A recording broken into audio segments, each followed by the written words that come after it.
Welcome! In the next 60 seconds, I'll show you exactly how to send a fun, gift-style message in Facebook Messenger. Step 1. Open the Messenger app on your phone and make sure you're logged into your Facebook account. Now, tap the chat of the person you want to surprise, or tap the pencil icon to start a new message. In the chat window, tap into the text box at the bottom and type your message. Something short and sweet works best.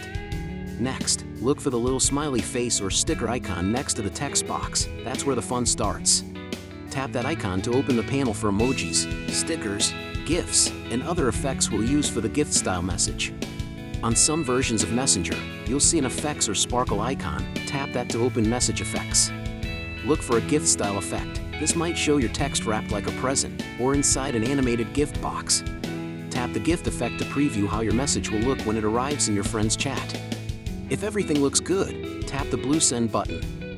Your message will now appear as a surprise gift for your friend. On their side, they'll see a wrapped gift message. When they tap it, it opens to reveal what you wrote inside. And that's it. You've just learned how to send a gift-style message on Messenger. Pause, rewind, and try it step by step on your own phone.